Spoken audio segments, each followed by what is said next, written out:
Hello everyone, आप सभी का मैथ्स एक्सप्रेसो में स्वागत है।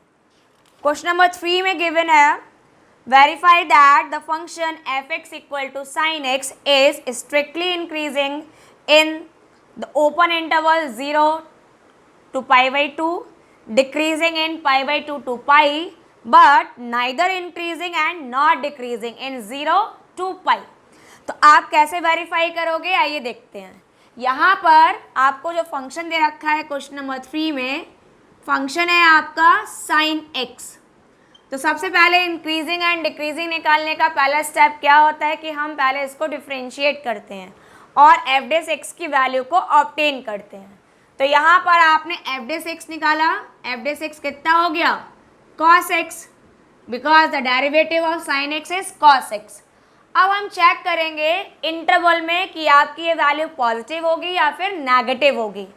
तो आप देखो इंटरवल अभी हमें निकालना नहीं है, तो जब इंटरवल नहीं निकालना होता है तो जो भी इंटरवल गिवन है हम उसमें सिर्फ एफ डेस एक्स की आंसर को चेक करते हैं कि वो आंसर पॉजिटिव है या उस इंटरवल में नेगेटिव है।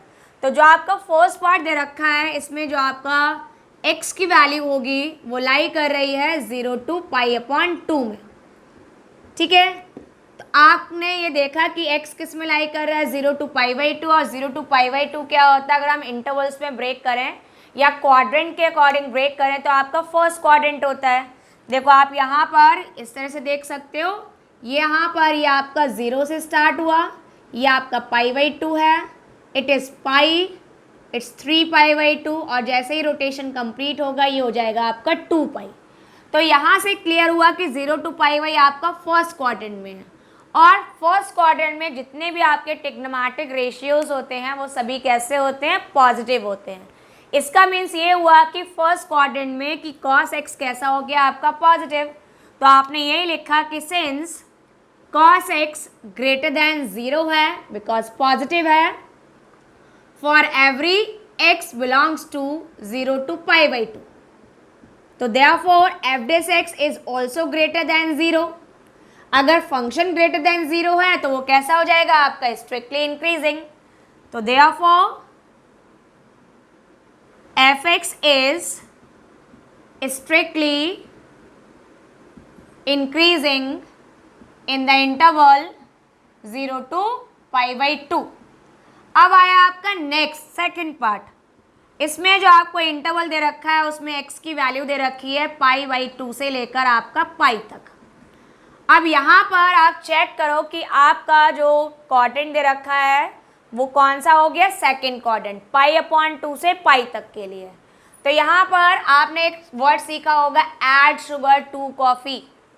तो ऐड का मतलब होता है ऑल पॉजिटिव, यहाँ पे क्या होता है, sugar means only sine term positive होते हैं, और यहाँ पे क्या हुआ, 2 मीन्स ओनली 10 टर्म पॉजिटिव, और यहाँ पर फोर्थ में कॉस टर्म पॉजिटिव होता है, और इसको हम बोलते हैं ऐड शुगर टू कॉफ़ी।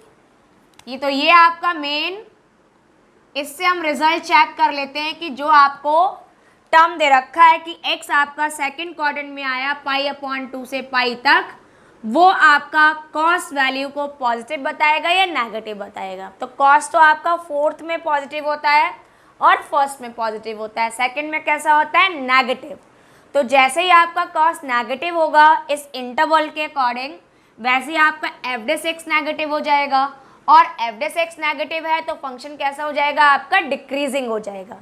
तो आपने यही मेंशन किया है यहाँ पर, since cos x is negative means less than 0 for every x belongs to pi/2 to pi, means second quadrant में cos कैसा होता है, नेगेटिव होता है। तो that's why आपका जो f dash x है वो हो गया आपका लेस देन 0। अगर ये आपका नेगेटिव है, लेस देन 0 है, therefore f x is strictly decreasing। तो ये कितना हो गया आपका, स्ट्रिक्टली डिक्रीजिंग हो गया, किस इंटरवल में, in the interval pi/2 to pi।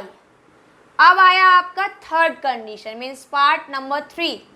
इसमें आपको बोला गया है कि अगर आपकी x की वैल्यू 0 से पाई तक पूरा आप चेक करो, तो उसमें फंक्शन ना ही इंक्रीज में आ रहा है ना ही डिक्रीज में आ रहा है। क्यों नहीं आ रहा है? अब देखो आपने इंटरवल पूरा कितना लिया है, 0 से लेकर पाई तक, तो कुछ पार्ट में तो आपका फंक्शन इंक्रीज हो रहा है और जो रिमेनिंग पार्ट है उसमें आपका फंक्शन डिक्रीज हो रहा है। तो अगर आपके किसी प्रॉपर इंटरवल के कुछ पार्ट में आपका फंक्शन इंक्रीज हो और रिमेनिंग पार्ट में वो डिक्रीज हो, तो इसका मतलब हम पूरे इंटरवल के लिए रिजल्ट निकालें, कंक्लूजन निकालें, तो हम किसी रिजल्ट पे नहीं पहुंच पाएंगे। ना ही हम ये बता पाएंगे कि फंक्शन इंक्रीज हो रहा है और ना ही हम ये बता पाएंगे कि फंक्शन डिक्रीज हो रहा है। तो सेम वही रीज़न हम यहाँ पर लिख लेंगे। तो आपने यही बताया कि since f(x) is strictly increasing in the interval 0 to pi/2 and decreasing means strictly decreasing in the interval pi/2 to pi. Therefore, f(x) is neither increasing nor strictly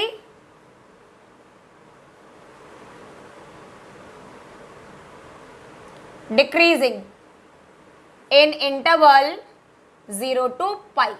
तो कहीं पे भी अगर आपसे ये बोल दिया जाए कि अगर आपका कुछ पार्ट इंटरवल का ब्रेक कर दें हम और सम पार्ट में इंक्रीजिंग एंड सम पार्ट में डिक्रीजिंग बताएं और पूरे रिजल्ट में आंसर बोला जाए, तो आपका फाइनल रिजल्ट यही होगा कि उस इंटरवल में आपका फंक्शन नाइदर इंक्रीजिंग फॉर्म में होगा नॉर द डिक्रीजिंग, मतलब ना ही उसमें इंक्रीज होगा ना ही उसमें डिक्रीज होगा।